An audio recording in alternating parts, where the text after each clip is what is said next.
அமெரிக்காவுக்குள்ள sleeper cells நுழைஞ்சிருக்காங்களா? என்ன நடக்குது?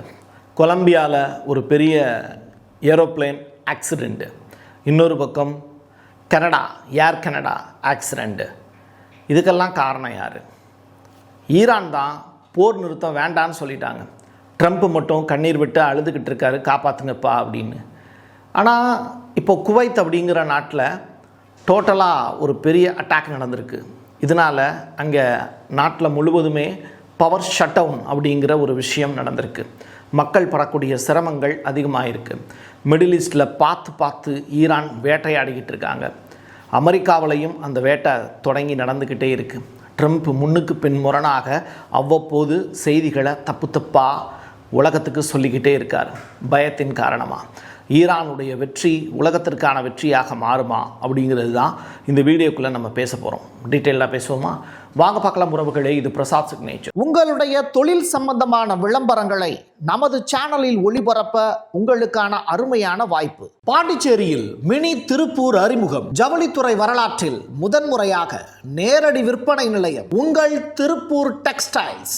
துணிகளை உற்பத்தி செய்பவர்களே நேரடியாக சந்தைப்படுத்துறதுனால வாடிக்கையாளர்களுக்கு குறைந்த விலையில தரமான அனைத்து விதமான ஜவுளி துணிகளும் இங்கு கிடைக்கும். நேரடியாகவோ ஆன்லைன் வழியாகவோ ஒரு துணியானாலும் சரி, ஹோல்சேல்ல வாங்கினாலும் சரி, உங்களுக்காக திறக்கப்பட்டிருக்கிறது தி திருப்பூர் டெக்ஸ்டைல்ஸ். தொடர்புக்கு 7708011123. ட்ரம்ப் கிட்ட ரிப்போர்ட்டர் ஒருத்தர் கேள்வி கேட்குறாரு. இந்த மாதிரி 5 நாள் நீங்கள் எரிசக்தி நிலையங்களை எல்லாம் அட்டாக் பண்ண மாட்டீங்க அப்படின்னு சொல்லியிருந்தீங்க. அது தொடர்பாக ஈரானிய ஊடகங்கள்லாம் உங்களை கிண்டல் பண்ணிக்கிட்டு இருக்காங்களே, நீங்கள் அதை பார்த்தீங்களா அப்படிங்கிற கேள்வியை கேட்குறாரு. அதுக்கு அந்த ரிப்போர்ட்டர் சைடில் இருந்து கேட்ட கேள்விக்கு ட்ரம்ப் சொல்லியிருக்கக்கூடிய பதில், நாங்கள் பேசிக்கிட்டு இருக்கக்கூடிய விஷயங்கள் ஈரானிய ஊடகங்களுக்கு தெரியாமல் இருக்கலாம், அதனால தான் அப்படி பேசியிருப்பாங்க. மற்றபடி நாங்கள் ஈரானில் நல்ல ஒரு டைப்பில் இருக்கோம். அவங்க அமைதியை தான் விரும்புகிறாங்க. நாங்களும் அவங்க அணு ஆயுதங்கள் இருக்கக்கூடாதுன்னு தான் விரும்புகிறோம்.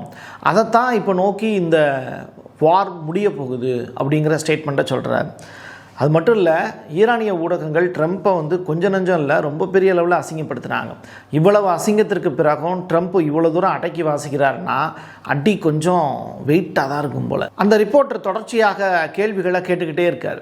நீங்கள் ஈரானுக்கு சரியான தகவலை நீங்கள் சொல்லலையோ? ஏன்னா அங்கே இருக்கக்கூடிய தலைவர்கள் யாருமே நீங்கள் பேசினதா சொல்லவே இல்லை. அமெரிக்காவோட நாங்கள் பேச்சுவார்த்தையில் ஈடுபடலைன்னு சொல்கிறாங்களே அப்படிங்கிற கொஸ்டினை கேட்குறாரு. அதுக்கு ட்ரம்ப் சொல்லியிருக்கக்கூடிய பதில், அவங்க சிறந்த செய்தி தொடர்பாளர்களை உருவாக்கணும். பார்த்தா அந்த நாட்டில் செய்தி தொடர்பாளர்கள் சரியான போஸ்டிங்கில் இருக்கிறவங்களுக்கு தகவல் சொல்ல மாட்டாங்க. அது மட்டும் இல்லை, அங்கே தகவல் தொடர்புங்கிறது துண்டிக்கப்பட்டிருக்கு, என்ன பண்ணுவாங்க பாவம் அப்படின்னு சொல்கிறார். தகவல் தொடர்பு துண்டிக்கப்பட்டுருச்சுங்கிற, அதுக்கப்புறம் ஈரான் எங்ககிட்ட பேச்சுவார்த்தை நடத்திக்கிட்டு இருக்காங்கங்கிற, தகவல் தொடர்பே துண்டிக்கப்பட்டுருச்சுன்னா அவங்க கூட எப்படி அவங்க பேசுவாங்க? தவிர ஈரான் சைட்லேருந்து சொல்லியிருக்கக்கூடிய விஷயம், நாங்கள் பேச்சுவார்த்தைங்கிறதுக்கே போகலை அப்படிங்கிறத தெளிவாக ஈரானுடைய ஃபாரின் மினிஸ்டர் ரிப்போர்ட்டாகவே கொடுத்துருக்காரு. ஆனால் ட்ரம்ப் என்ன சொல்கிறாரு? விட்காஃபும் என்னுடைய மருமையன் குஷ்னரும் சேர்ந்து இந்த பேச்சுவார்த்தையில் ஈடுபட்டுக்கிட்டு இருக்காங்க அப்படின்னு சொல்கிறாரு. ஒருவேளை இவங்க 3 பேருக்குள்ளே பேசிக்கிறாங்களா அப்படிங்கிறது நமக்கு தெரில. $10 பில்லியன் அதிகமான அளவில் செலவு செஞ்சு கட்டின ஒரு எரிசக்தி நிலையத்தின் மீது நாங்கள் தாக்குதல் நடத்துகிறதா இருந்திருந்தோம். நான் 48 ஹவர்ஸ் கொடுத்துருந்தேன்ல, அதற்கு பிறகு அட்டாக் பண்ணுறதா இருந்திருந்தோம். அப்போ தான் ஈரான் எங்கள்கிட்ட உடன்படிக்கைக்காக வந்திருந்தாங்க. நாங்கள் அவங்கக்கிட்ட இப்போ பேசிக்கிட்டு இருக்கோம், நல்ல பேச்சுவார்த்தைலாம் நல்லபடியாக தான் போயிட்டுருக்கு அப்படிங்கிற ஸ்டேட்மெண்ட்டை சொல்கிறார். இவர் இப்படி சொல்கிறாரு, ஈரான் பேச்சுவார்த்தையில் ஈடுபடவே இல்லை அப்படின்னு சொல்கிறாங்க. இதில் எதை நம்ம நம்புறது? ஆனால் இது எல்லாமே அஃபீஷியலாக வரக்கூடிய செய்தி. ட்ரம்ப் பேசியிருக்கிறதுக்கும் நம்மகிட்ட ரெக்கார்ட் இருக்குது. ஈரானுடைய ஃபாரின் மினிஸ்ட்ரியிலேருந்து வந்த ரிப்போர்ட்டும் அதையே தான் சொல்லுது. ஸோ இப்படி முன்னுக்கு பின் முரணாக இருவரும் பேசிக்கிட்டு இருக்கக்கூடிய விஷயங்கள் எப்படி ஏற்புடையதுன்னு தெரியல. அப்போது ட்ரம்ப் பொய் சொல்கிறாரா இல்லை ஈரான் பொய் சொல்லுதா அப்படின்னு கேட்டால், இங்கே அதிகமான அளவில் ட்ரம்ப் தான் பொய் சொல்லிடுவார் அப்படிங்கிறது தான் வரலாறுகள் சித்தரிக்குது. காலையில் ஒன்று பேசியிருப்பார் ட்ரம்ப்பு, மதியம் ஒன்று பேசுவார், சாயங்காலம் ஒன்று பேசுவார், நைட்டு தூங்கும்போது வேறு ஒன்று பேசுவார். அப்போது இப்படி வித்தியாசமாக பேசக்கூடிய ஒரு நபரை நம்பி ஒட்டுமொத்த அமெரிக்க மக்களும் இப்போ திண்டாடி போயிட்டு இருக்காங்கங்கிறது தான் யதார்த்தமான உண்மை. ஒரு அமெரிக்க கப்பல், சரி இவ்வளோ தூரம் பேசுகிறாருல ட்ரம்ப்பு, இப்போ ஒரு அமெரிக்க கப்பலை ஈரான் சிறைபிடிச்சு வச்சுருக்காங்க. பேச்சுவார்த்தை நடந்துகிட்டு இருக்கும்போது சிறைபிடிச்சு வைப்பாங்களா? அது மட்டும் இல்லை, ஸ்ட்ரெய்ட் ஆஃப் ஹார்மஸை அது கடக்க முயர்ந்தது அப்படின்னு சொல்கிறாங்க. ஸ்ட்ரெய்ட் ஆஃப் ஹார்மஸை கடக்க முயன்ற அமெரிக்க இஸ்ரேல் கப்பல் எதுவாக இருந்தாலும் நாங்கள் அட்டாக் பண்ணுவோம்னு சொன்னாங்க. இப்போ அதே மாதிரி அமெரிக்கா சார்ந்திருக்கக்கூடிய ஒரு கப்பலை சிறைபிடிச்சு வச்சுருக்காங்க ஈரான். இப்போ கொஞ்சம் யோசிச்சு பாருங்கள், இந்த போர் நிறுத்தம் தொடர்பாக ஈரான் பேச்சுவார்த்தை நடத்திக்கிட்டே இந்த வேலையை செய்கிறாங்களா, இல்லை பேச்சுவார்த்தையில் ஈடுபடாமல் போர் கண்டினியூ பண்ணுறது மட்டும்தான் ஈரானுடைய பிளானாங்கிறத நீங்களே புரிஞ்சுக்கோங்க. இப்போ ட்ரம்ப்பு ஒரு பக்கம் ஈரானை சொல்கிறாரு, குற்றம் சொல்கிறாரு, இன்னொரு பக்கம் என்னென்னா தான் கூட இருக்கக்கூடிய நபர்களே சொல்கிறாரு. அமெரிக்காவினுடைய பாதுகாப்பு துறையில் மிக முக்கியமான பொசிஷனில் இருக்கக்கூடிய ஹெக்டேட் தான் இந்த போரை நடத்துறதுக்கே தூண்டினார் அப்படிங்கிற பழியை போடுறாரு. ஹெக்டேத்தும் பக்கத்துலேயே தான் உட்காந்துருக்கார். இருந்தாலும் அவர் மீது பழி போடும்போது வேறு என்ன பண்ணுறது, பிரசிடெண்ட்டே இப்படி பேசுகிறாரு, அப்போ அவரும் அமைதியாக தான் இருந்தாங்கணும், வேறு வழி கிடையாது. அப்போ அமைதியாக இருக்கார் ப்ரெஸ் மீட்டில். ட்ரம்ப் முன்மொழிஞ்ச அந்த போர் நிறுத்தம் தொடர்பான விஷயங்கள் எல்லாத்தையும் ஈரான் புறக்கணித்தது அப்படிங்கிறதுக்கு சரியான உதாரணம் சொல்லிட்டா, நேற்று இரவு நடத்தப்பட்ட தாக்குதலில் மட்டும் 75க்கும் மேற்பட்ட இஸ்ரேலியர்கள் இஸ்ரேலுக்குள்ளே கொலை செய்யப்பட்டிருக்காங்க. 150க்கும் மேற்பட்டோர் காயமடைஞ்சிருக்காங்க. அவர்களுடைய உடல்கள் வீதிகளில் சிதறி கிடக்குது அப்படின்னு ஈரான் கொடுத்துருக்கக்கூடிய ரிப்போர்ட் ஷாக்கான ரிப்போர்ட் தான். ஈரானிய ஜெனரல் அப்துல்லாஹி அவர் கொடுத்துருக்கக்கூடிய ஒரு முக்கியமான ஸ்டேட்மெண்ட் என்னென்னா, ஒரு புதிய ரகசிய ஆயுதம் ஒன்று நாங்கள் வச்சுருக்கோம், அதனுடைய பயன்பாடு விரைவில் தொடங்க இருக்குது, அது எதிரிகளுடைய நடவடிக்கைகள் இருக்குல்ல அது எல்லாத்துக்கும் சேர்த்து ஒரு முற்றுப்புள்ளியாக மாறிவிடும் அப்படிங்கிற ஸ்டேட்மெண்ட்டை சொல்லியிருக்கார். ட்ரம்ப் ஒரு பக்கம் பேட்டி கொடுத்துட்டு இன்னொரு பக்கம் போய் பேட்டி கொடுப்பார்ல, இன்டர்வியூ கொடுப்பார்ல, அந்த வகையில் ஏர்போர்ட்டில் அவர் கொடுத்துருக்கக்கூடிய பேட்டி இப்போ பேசு பொருளாக மாறி இருக்குது. அது என்னென்னா, ஹார்மோஸ் நீரிணை இருக்குல்ல, ஸ்ட்ரெய்ட் ஆஃப் ஹார்மஸ், அதை ஃப்யூச்சரில் நானும் அயத்துல்லா டீமும் சேர்ந்து கண்காணிப்போம் அப்படின்னு சொல்கிறாரு. என்ன கன்றாவிடா இது அப்படிங்கிற மாதிரி தான் இருக்குது. அயத்துல்லா அவர்களும் அவங்கள்ட்ட கடைசி வரைக்கும் கம்யூனிட்டாக அவர் பேசவே முடியல வாழ்க்கையில். இப்படி இருக்கிற சூழ்நிலையில் அவங்க அயத்துல்லா கூட சேர்ந்து நாங்கள் ஸ்ட்ரெய்ட் ஆஃப் ஹார்மஸை கண்காணிப்போம் அப்படின்னு சொல்கிறோம். உன்னை யாரை இங்கே சேர்த்துக்கிட்டது அப்படிங்கிற கொஸ்டின் தான் இன்றைக்கி இருக்கக்கூடிய கேள்வியாக இருக்குது. காரணம் என்னென்னா, போர் நடந்துக்கிட்டு இருக்குது, அதை விட்டுட்டு ஒன்று நீ ஜெயிக்கணும் இல்லை தோத்துட்டேன்னு சொல்லணும். அது இல்லாமல் நான் ஸ்ட்ரெய்ட் ஆஃப் ஹார்மஸில் நானும் ஈரானும் சேர்ந்து அதை கண்காணிப்போம் அப்படின்னா போர் நடத்துகிறதே ஈரான் மேலே. ஸோ இப்படி அவர் பேசுகிறது அப்படிங்கிறது எந்த வகையில் சரின்னே தெரில. இப்படிலாம் பேச முடியுமா அப்படிங்கிறதும் நமக்கு புரியல. ஏன்னா யார் அவன் மெண்டல் பைய அப்படிங்கிற மாதிரி இருக்குது. ஒரு சரியான ஒரு நாட்டினுடைய ஒரு அதிபரை பேசும்போது எவ்வளோ கிளாரிட்டி இருக்கணும், அதை விட்டுட்டு என்னையா இப்படி பேசிக்கிட்டு இருக்கு அப்படிங்கிற மாதிரி தான் இருக்குது.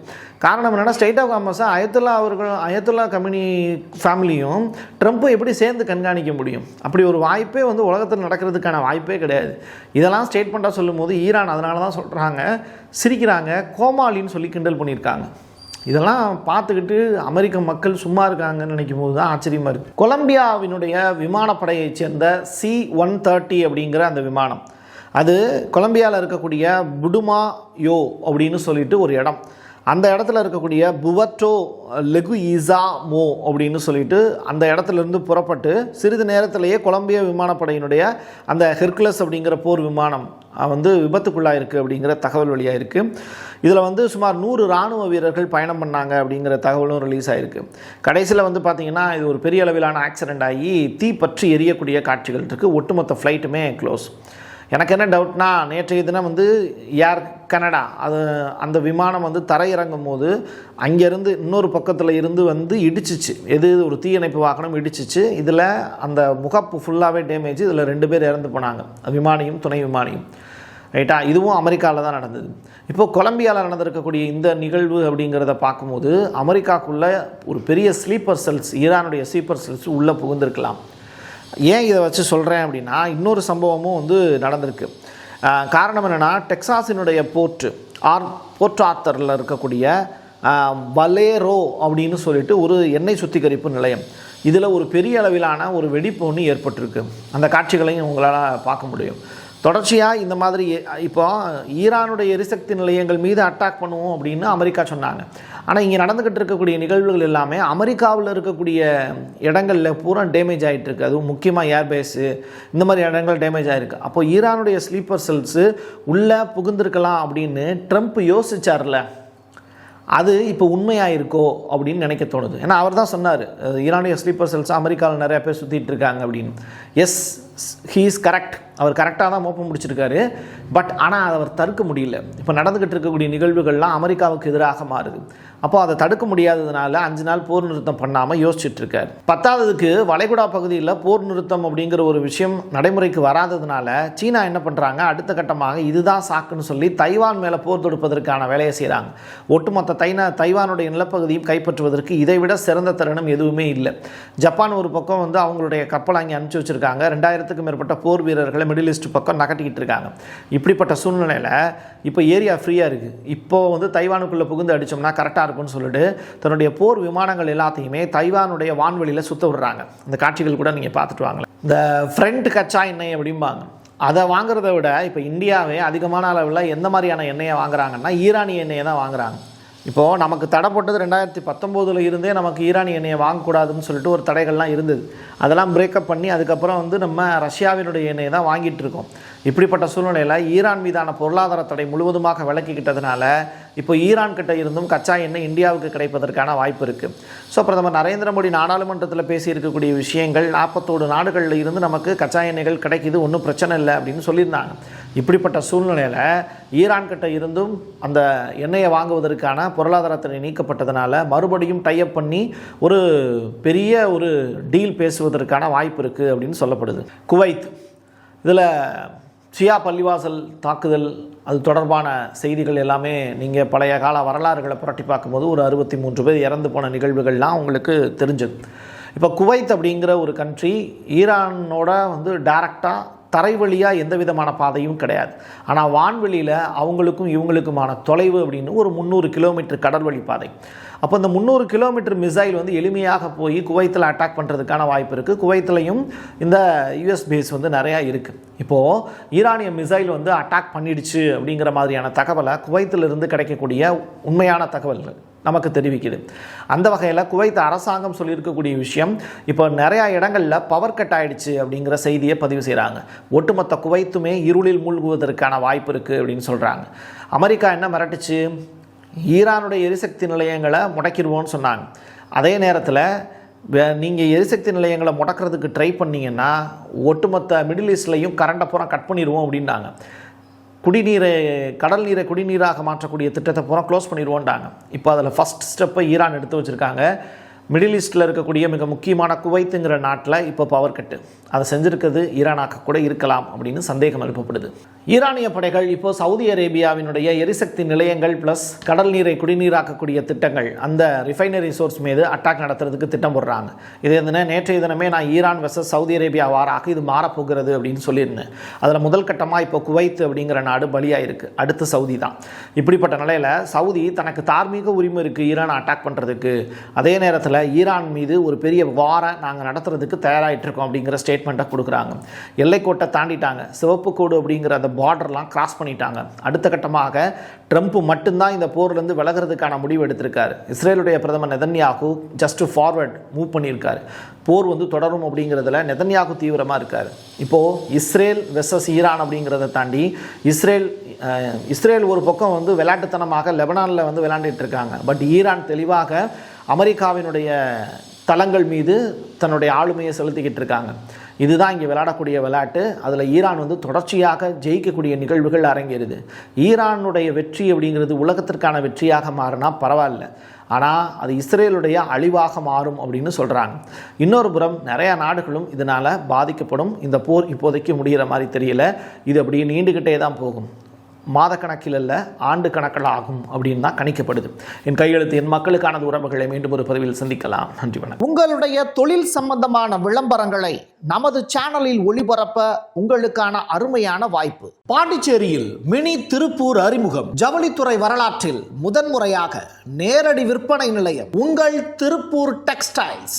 துணிகளை உற்பத்தி செய்பவர்களே நேரடியாக சந்தைப்படுத்துறதுனால வாடிக்கையாளர்களுக்கு குறைந்த விலையில தரமான அனைத்து விதமான ஜவுளி துணிகளும் இங்கு கிடைக்கும். நேரடியாகவோ ஆன்லைன் வழியாகவோ ஒரு துணியானாலும் சரி, ஹோல்சேல்ல வாங்கினாலும் சரி, உங்களுக்காக திறக்கப்பட்டிருக்கிறது தி திருப்பூர் டெக்ஸ்டைல்ஸ். தொடர்புக்கு 7708011123. Prasad signature media broadcasting private limited. நீங்க நியூஸ் ரீடரா மாறணுமா, கண்டென்ட் கிரியேட்டரா உருவாகணுமா, சேட்டலைட் சேனல்ல ரிப்போர்ட்டரா வேலை பார்க்கணுமா, டாக்குமெண்ட்ரி மேக்கிங்ல இருந்து ஜேர்னலிசம் பற்றிய முழுமையான பயிற்சி பெற உங்களுக்கான அருமையான வாய்ப்பு. எங்களை தேடி வாங்க.